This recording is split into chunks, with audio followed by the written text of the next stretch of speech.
Hey, what's up? Like, totally time for 90210.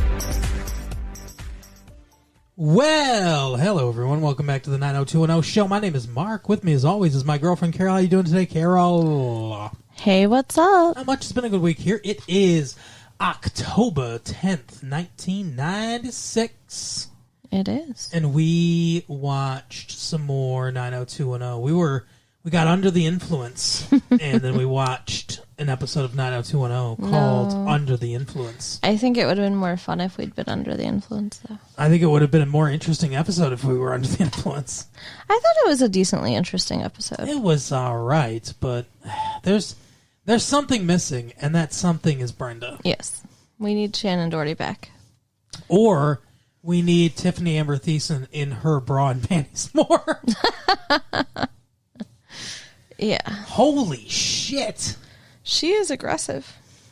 Well, that's not what I was saying holy shit about, but yeah, she is aggressive. What do you mean? Just that visual. It is quite the visual. I think the show might be worth watching just for that. I mean, wasn't it though? Like, that was crazy. Yeah. But yeah, I guess she doesn't do much this episode. No, she's just in her bra, panties, and heels. Yeah. Trying to seduce Brandon without holding a dress. Yeah, she just walks up. And first of all, his bedroom door is wide open into the adjoining bathroom. So that's probably a mistake on his part. He's talking to Kelly on the phone. And she just walks in the bathroom in her bra, panties, and high heels, holding up a little black dress to ask him if he thinks it looks good. Like, what was it? Her question? I believe she said, I think I got some toothpaste on this or something. Can you? I think I got it out. Can you tell? And then, she's like, "Do you like the dress?" He's like, "I'd like to see it on you." No, he says what he says is because she says, "Do you think I got it out?" And he goes, "It's really hard to tell with the other scenery." Yeah. And then as she leaves, I'm going to say Jason Priestley, not even Brandon. And when she leaves, Jason Priestley stands there for a second and then goes, yeah, and shakes his head. I think that's, I don't think that even that was an acting moment. I don't think. Yeah, well, she did look good. I mean, Kelly Kapowski. Right. It was something else. Yeah, and then there was another point later in the episode where you're like, she's playing with him, but I don't remember what she was doing. I can't remember what she said. Oh, I think she said he was talking to that Josh Richland or whatever his name is, wants him to be his running mate for student government or whatever. Right. And all of a sudden, everyone knows who this person is, by the way. She's barely been there, but Josh is like, Valerie, why don't you, could you convince Brandon to run for office? And she's like, yeah, I bet I could. And then she walks away. Right. Yeah, so it'll be interesting to see that develop. If you were betting on this, would you bet yay or nay that they have sex at some point this season? I'm going to say no. Okay. I'm going to say she's going to really aggressively try. But I think that Brandon is such a Boy Scout that he will resist. If he could resist Claire... Right. And Lucinda. Handcuffing herself to his bed. Yeah. I mean, Kelly Kapowski or Valerie, whatever we're going to call her, is hotter than Claire, but still. Claire's also very hot, though. Yeah, she's fine. And only fine, huh? Wow. I mean, she's similar to Kelly Kapowski. Okay. She has a similar look to her, no? I mean, they both have dark hair. They're both more petite. Yeah. Okay. They both have breasts. I don't know. Presumably, they both have labia majora. Ew. God, he learned this term recently, and now he uses it all the time. Recently? It came up in a conversation recently. And I don't like that word. Like, it's like how some people hate moist. I hate labia. Do you? And even more, I hate labia majora. Okay. And labia minora. Oh, you hate them both equally? I think majora I hate more. You hate the majority more than the minority? because the labia majora holds over the minora? I don't know. It just makes me seriously nauseated every time you say it. Sorry. So can we stop saying it? So yeah, they both have 2 legs too, and 2 eyes. Right. I mean, they both have short hair. Yeah, they don't. They don't look the same. Okay. I wouldn't say oh, they could be sisters. I don't think so. No, but I'm just saying I think that they fit a certain profile, but I mean also personality-wise, I think they fit a certain profile because they're both very aggressive, just like Lucinda was very aggressive. Right. And I don't know if that's what he's into or just what he attracts, or maybe that's what he attracts, but keep in mind he didn't have sex with Claire, and he resisted Lucinda after they broke up. Yeah. So I don't think it's really his type. I wouldn't say Kelly's aggressive.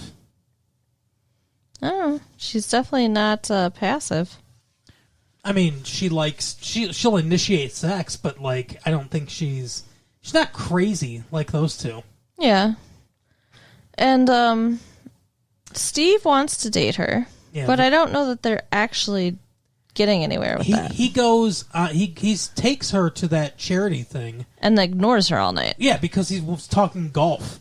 Yeah, he's with an his idiot. dad, and then at the end of the night, he's like, "Put in a good word for me, Brandon." It's put in a good word for yourself. Why weren't you talking to her at all? You're an idiot, Steve. And that's pretty much all Steve does in the episode. But I mean, that's whatever. I don't really want him with her anyway. No. So. This is a Dylan-heavy episode. It is. Which we'll get to. Well, a Dylan and Donna heavy episode. Yeah. It's a double D episode. So with Dylan, actually it starts out with both Dylan and Donna. Yeah. Which is funny to me because, we'll get there in a minute, but the Dylan-Donna dynamic in this episode is interesting to me. Okay. Nice alliteration. Okay, so he's at the bank. That's how this starts out. Right. And he's yelling at the banker because they moved apparently $8 million of his money. A trust or something like that. I don't know. And now it's gone, and they moved other money, and it's gone, and it really didn't make sense because once you say $8 million, my brain just shuts off anyway. Those are numbers I can't comprehend. Basically, he's complaining about how they got his money. Yeah. So he's asking them to liquidate some stocks.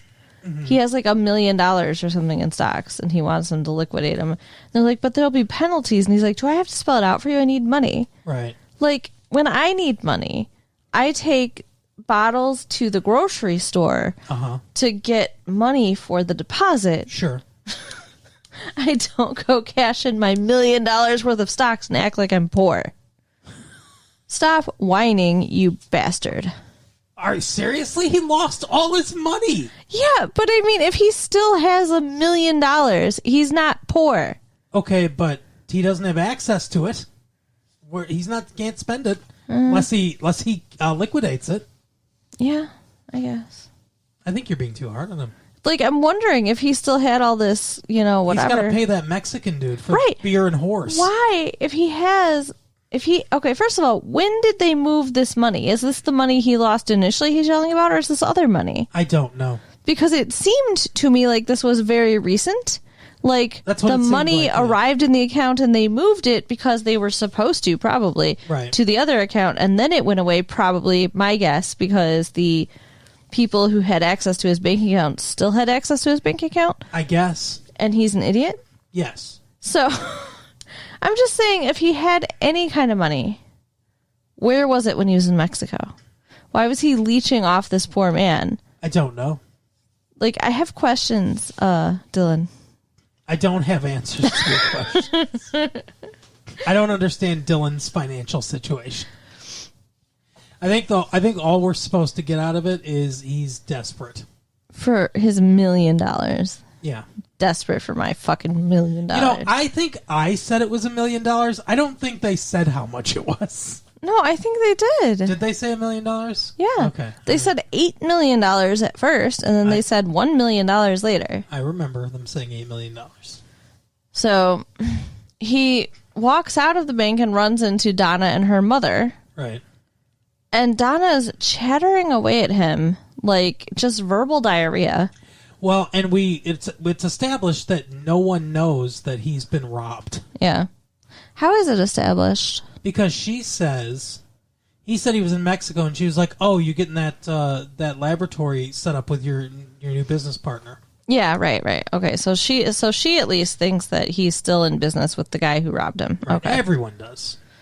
So her mom's having some charity event, and Donna invites him, it seemed like, to join their table at the event. Correct.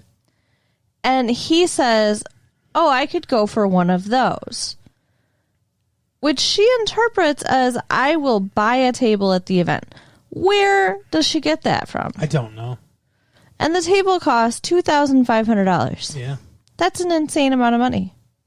It's a lot of money, yes. For a dude who apparently has no money except, again, $1 million. Well, he's got $1 million, so he can afford it. And then later, when he does show up at this event, the table he sits at and it's all empty and stuff, I think that must be the one that he paid for. Yeah, even though Donna's mom says that he's their guest, but these people were our guests, she says. But I think they just know that they're associated with him, I guess. Yeah. But yeah, I think that's the one. He puts his feet on the table and everything. I'm pretty sure that's the table he bought, yeah. That's just kind of funny to me. Anyways, that's how this starts out. So Donna gets him to buy a table that he can't afford at her mom's charity event. Right. And it turns out that Donna is dropping out of school. Well, yeah, because they begin with Andrea's... yeah. What's it called? Baby shower. And apparently Donna's been going through all of Rodeo Drive to buy. She's bought a bunch of shit for the baby. And what she should have done is buy like a year's supply of diapers. Yeah, that would probably be more helpful. Absolutely. More helpful than the $5,000 onesie that she bought for the baby. Yeah, that's always so crazy to me. Like, I know my little step-nephew, his mom bought him like Ralph Lauren like onesies and stuff. And I'm like, why? And we got him stuff from like Kmart, and she threw it away. Wow. Right? It's like, he's going to throw up and pee on it. What is the problem? That sounds very hoity-toity. Right? I think they need to be in a different zip code. Right. Hell. Anyway. Oh my. So she announces that she's going to debut. Yeah, what the fuck is this? Like, and he says, "What?" And Dylan's like, "Debut." She's like, "Yeah, like a debutante." Yeah, first of all, doesn't that usually happen when you're younger? Around 16, I believe. Yeah, and she's like 19. Mm-hmm. So aren't you like a fucking old maid? If you're gonna debut, I think you you missed that window. She pulls out her false teeth. And, right. I'm debuting. It's ridiculous, though. Like, she's introduced to society. Basically, so for those of you that don't know, the cotillion and the debutante ball, whatever you want to call it, is when a 16-year-old girl walks down a long staircase to society, and the parents point to her and say, "You can fuck her now." It's essentially, Mark, what it means. No, it's. But, I mean, that's kind of what it is. No, it is not. They're saying that she's ready to date. Right. With the understanding, that somebody will want to marry her. Okay. Over the clothes, hand stuff. There you go. I guess. And when this bullshit started, it was back when you were having, like sweet tea on the porch. Right. None of those people ever had premarital sex. I don't know. I don't think so. I think people have a misinterpretation of the past. Well, how come there weren't more illegitimate children then? Well, I think they were kept quiet. Or, more guys had access to boxing gloves and, just straight jabs to the stomach. Wow. And those long staircases, too. There was, Holy shit. Just a quick little body check down one of those. And it's taken care of, Carol. Okay. Besides, they had fancy birth control methods back then, like pulling out. You said that you've been to one of these events. Yes, I've been to a cotillion before. Tell me about this. I was traveling, and I happened to meet a girl, and we... Of course you did. And we, got along and everything. We were hanging out, and her friend was debuting in a couple days, and she invited me to be her date to this debut. Was this the rich girl? Yes. I figured. So we went to her debut, and it was what you would expect. It's everyone's in fancy dresses, tuxedos, and it's very... You're doing the waltz and stuff like that, It's all very old world. Imagine, like, Gone with the Wind. It's like that. That sounds so fun. I guess. I like fancy dresses and waltzing. There's a lot of buttons on fancy dresses. Mm-hmm. Yeah, they make you work for it. Yep. Okay, now I'm just picturing you undoing the fancy buttons of the fancy girl just dresses. So let's move on from that. Donna demonstrates the Texas dip. Yeah. So first of all, she has an escort come and take her to this... To the charity event. Yeah. And... That's weird to me, too. Like, he flies in from Texas to escort her to an event. Right. Yeah. She's going to debut in Houston and probably move to Houston. Yeah. That's why she's dropping out of school. Well, yeah. Oh, yeah. She announces that at the baby shower, and then Valerie is holding a handheld camera. They keep switching from the actual camera that they're using to film the show to the handheld camera. Right. And then she... slowly focuses on her face. Like, imagine when they watch that back years from now, they're like, "What's Valerie doing?" Like, it's like she's framing it for dramatic timing. It doesn't make a lot of sense. No, unless you're watching a show of this happening. No, I'm sorry, but none of it makes sense. I mean, other than the fact that she's trying to avoid David. Like. Yeah. Find a better way than destroying your life. Right. Like, why move away from all... Well, we get to there, though. We get to the one voice of reason in this episode. But yeah, so they're at this charity event, and Deshawn comes over and is talking to her and stuff, and then they start talking about this Texas dip, and so she goes and shows them. It reminds me of an ad in a bridal magazine that I have seen. Oh, yeah? Where a girl does the same thing. Like, she floofs out her skirt, and it's a white dress, by the way. Right. And kneels down and then bends forward like a ballerina or something, and, like, she's, like, folded in half and then looks up. I swear that's an ad I have seen in a magazine, that exact pose. I think it was a pose in a horror movie I saw once. It's the most submissive thing I think I've ever seen a human being do. And I felt bad for women everywhere. Yeah, it was a little hard to watch. But apparently, her parents have a lot of old world ideas, including some other thing. Oh, yeah. So Deshawn asked her to dance. Deshawn says, Donna, do you want to dance? What the fuck? I don't know. Go ahead. So, yeah, her mom is just glaring at them the whole time. Like, how could you dance with a Negro? If like, her look could kill Deshawn, be dead. Yeah. It was no good. Probably lynched. Right? Hanging from a tree. That's the look she gave him. Yeah. So, also, Dylan shows up. Yeah, he's drinking. Yeah. Which we knew from last episode because he was drinking in Mexico. But nobody else knew. In the beginning of the episode, Brandon goes to his house because he's going to tell him about him and Kelly. This is a fun line, too. And, what? Oh, yeah. When he goes, Okay. he goes, you want a beer? And Brandon's like, no. And he goes, stop looking at mine then. Yeah.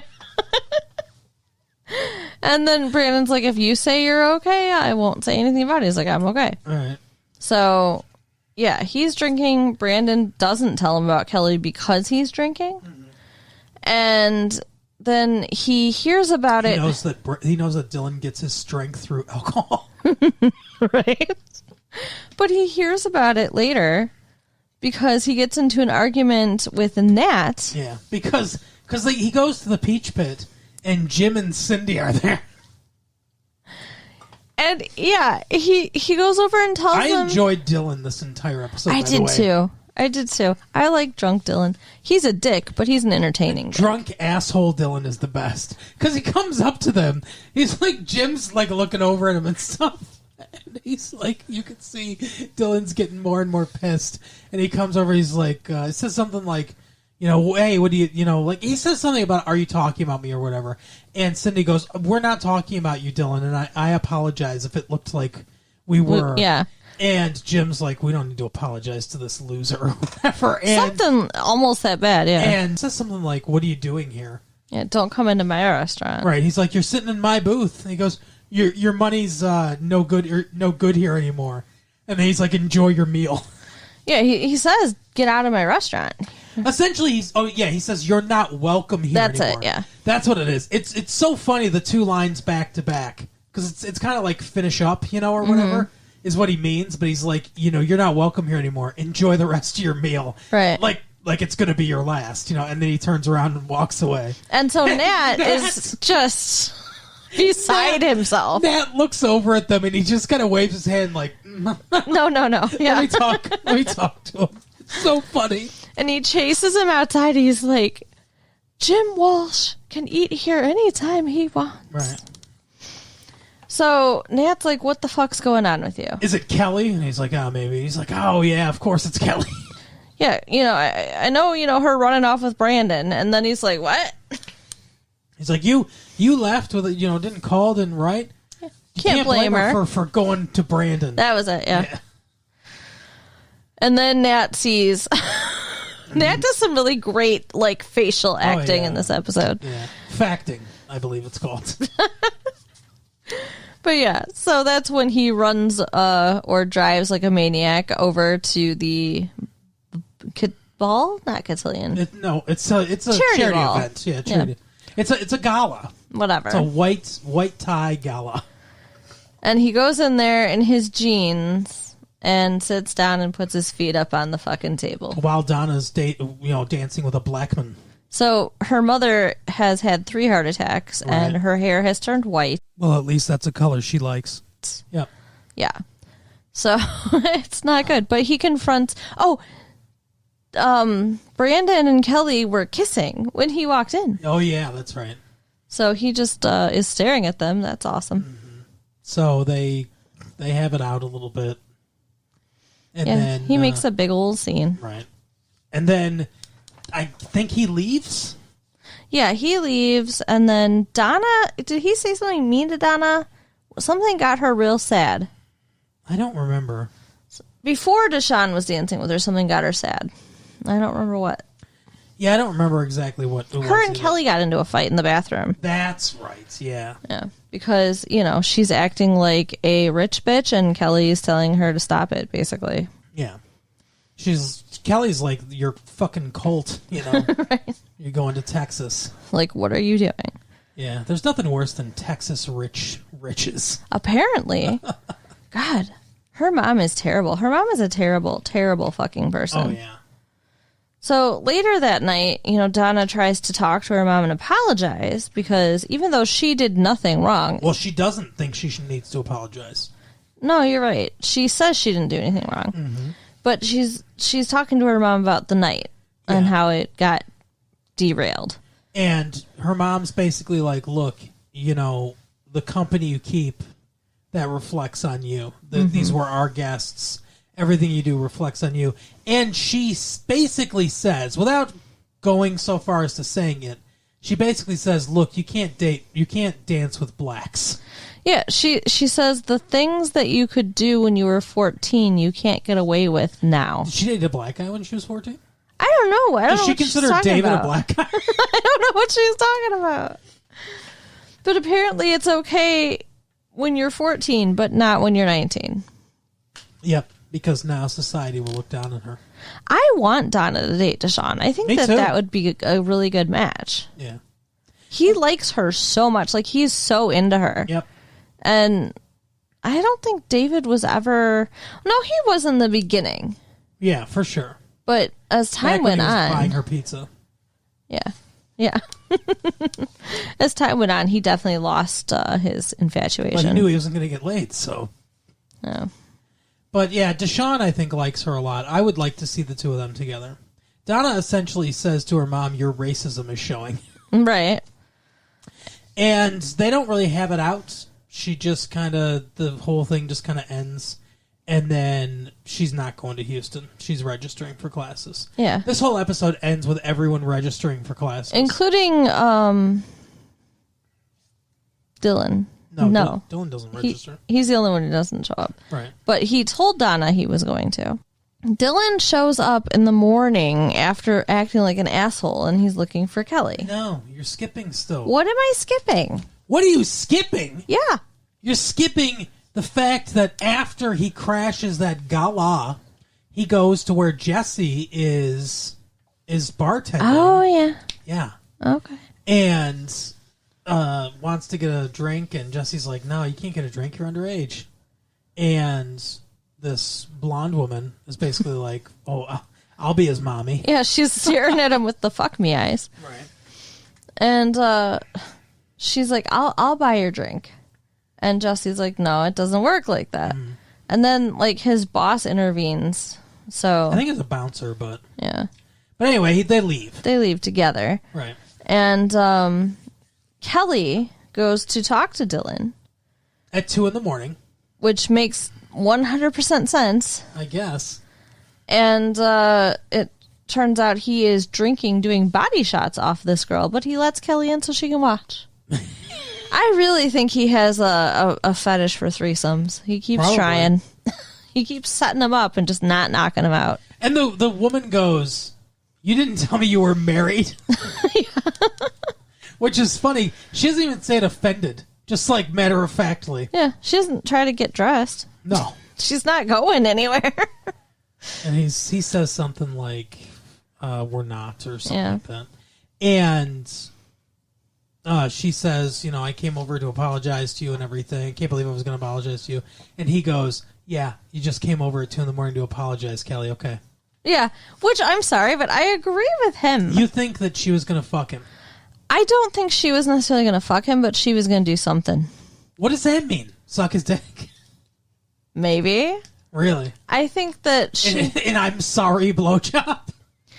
I think that she went over there with ideas in mind that maybe they would reconcile because he was so upset about seeing her with Brandon. Now she knows he cares. And she was going over there to see how that would work out. I don't know if I believe that. 2 a.m? I feel like she told Brandon before she went there. Yeah, it's mentioned that he knows she went there, whatever. Which she could have told him after the fact, but I think she said they had a conversation off screen, and she was like, I should go over to apologize. And he was like, okay, I can go with you if you want. She's like, no, I'm going to give him a, I'm sorry, blowjob. So. I'm sorry, don't you think if your ex-girlfriend shows up on your doorstep at 2 a.m. to say she's sorry that something's not there? I guess. And she looked so angry when she was watching him with this woman. She really did. Like, she was practically chewing on her own face with the amount of, like... Oh, yeah. I don't know what she was doing with her mouth, but, yeah, it was bad. She wasn't doing what she wanted to be doing with her mouth. Right, exactly. And it's like, you've been sleeping with Brandon all summer. What is going on? Like, why are you upset? Like, drinking, sure, but I feel like she knew he was drinking at that point. Well, she should have. He had a bottle of champagne at that party. And Brandon saw him drink earlier in the day. Right. So she can't just be pissed because he's drinking. She's pissed because he was with that girl. I think so, yeah. So she was jealous. Although, I mean, like, it is kind of knife in the heart, behavior. Right. So she leaves, and then Brandon comes to see him the next day. Yeah, in the morning. He's like, hey, get up there, Romeo, or whatever. And the girl had left her number and lipstick or something on the... That was nice of her, Yeah. She must have had a good time. Right. Oh, goodness. So he says to him, he's like, look, you can be mad at me if you want to. This is a very, like, guy thing, by the way. Like, be mad at me, don't be mad at her. You both, first of all, they were broken up. So who gives a fuck? Well, they're friends. They should have had a talk. That's true. But he was in Mexico. Like, Sleeping with whores. Kelly talked to Andrea before she went after Brandon. Uh-huh. And Andrea didn't have a relationship like that with Brandon. She just had a crush on him. Right. Yeah, so he says, look, you can be mad at me if you want to, but you really owe Kelly an apology. You shouldn't be mad at her. And it's weird. Like, so, I don't know, what does he have to apologize to Kelly for? For the scene? Or for making out with that girl in front of her? I don't know. It's so weird. I guess the scene, but really I think the one he needs to apologize to is Donna's mom if he's going to apologize to anybody. Right. Because that was her event he went in and... Yeah, the racist. So that's when he goes to Donna and Kelly's place and meets Donna and says he'll meet her at registration. So he shows up at their house in the morning and Kelly is not there. She's already left. She's with Brandon. Donna lets him in, and I feel like there's chemistry there. Like, she's finally single. How many times did he say he wanted to get her and Kelly in the bathroom together, or the bedroom together, or wherever together? Uh-huh. And now they're alone together. Right. Did you feel chemistry there? No. Didn't they hug? Yeah. It felt like there was something there. Dripping with innuendo, that hug, huh? It was. I don't know, and I feel like... I think you just see chemistry everywhere, but... What do you think? I was looking at a horn dog? I don't know. I do not see chemistry everywhere. But, I don't know. I mean, he was being very, like, supportive, and he telling her how special she was. What? Do I not give you enough affirmation, Carol? It'd be nice to hear it more. Oh, I don't know. But anyway, I didn't really see the chemistry you're talking about, but we'll see. Yeah, I don't think anything's going to happen between the two of them. I think they should at least kiss again. Well, remember they had that one kiss? Yeah, Christmas. Yeah, I remember. Well, if they had sex, then Dylan would pull a Kelly in having sex with all three of the main female leads. Right? Just like Kelly's had sex with all three of the main male leads. Oh, yeah. Okay. She hasn't had sex with David. And Dylan would not have had sex with Andrea. Yeah. Wow. They are slutty people. Well, it's a soap opera. And it's an incestuous group. So they all register, and Claire shows up. Claire is there registering. And guess what? She got to skip a grade, just like David, so now she's also a sophomore. They're adding her to the fucking cast. She didn't skip a grade. She just graduated. Her AP classes, she mentions that her AP classes gave her college credit. Oh. Therefore, she's a sophomore just like them. Okay, I They gotcha. pulled the David thing with, So she's 18, but she's a sophomore. Right. She's in the same grade as them now, and the only reason they'd be doing that is if they want to try to shoehorn her in as part of the group. Which I don't know if she's really going to fit, because we already have Tiffany Amber Thiessen trying to have sex with Brandon. Kelly's having sex with Brandon, and now we're going to have Claire that wants to have sex with Brandon too. Well, how many women does Kelly need to fend off? If you remember, Tiffany Amber Thiessen, though, was checking out Dylan. Oh, that's right. So I think her attention might go there. Yes, because all of a sudden she's like, he comes in and makes this fucking scene. And you can, I knew it too. Like, as soon as I saw that, I was like, oh, someone interesting for her now. 'Cause all the rest of these people are not interesting. Right. And she does say something, and she was like, oh, I think he was kind of dashing. Dashing. She loves his chaos. Yeah. So that's where she'll get her freak on. But good job, Dylan, then. Right. We didn't see her evil side come out, really. Only in the fact that she was attracted to Dylan and the way he was behaving. Yeah, she's still just being like, kind of whatever. Like, she also had a joint at some point. Did she? Yeah. It was like in her cigarette pack. Oh, okay. Which, I don't think she even openly smoked cigarettes, but well, here's the thing. It's going to what's going to turn out to be is that it's not she's a bad girl or anything like that. She's just a pothead. That's what it's going to be. And as soon as they get her off the pot, she's going to turn into a wholesome kid just like the rest of them, probably. No, they need a villain. If it's a soap opera, you need a villain. She's the villain. They need a, what's his name from Days of Our Lives? I don't know. I only watched All My Children. So. I believe his name is. Victor what now? Kiriakis. Is that the soap opera that you used to watch with your mother? Yeah, he's played by, who he's played by? He's played by Jennifer Aniston from that show Friends, her dad. Oh, okay. That's cool. That's him. He's the villain on Days of Our Lives. Very cool. Yeah. So, yeah, this episode's a lot of chaos, a lot of character building with Donna and Dylan, like you said. It was more interesting than the first episode. I'm very much invested and I want to see what's happening. Well, I'd like to see more of Tiffany Amber.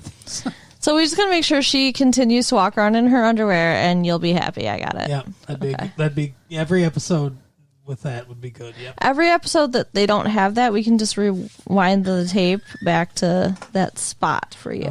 Okay. I mean, am I wrong? No, she's very hot. Kelly Kapowski. Yep. Kelly Kapowski, bra and underwear and heels. Yeah. So that's there. Season 5, episode 2 of 90210. So Under the Influence. Who's under the influence? Dylan. But don't you think that Donna's also under the influence of her mother? Oh, good call. Double meaning. Yeah, very, very smart. You're so smart. Show. You get a gold star and everything. All right. Well, maybe I can get a You're Sorry blowjob. I'm not that sorry.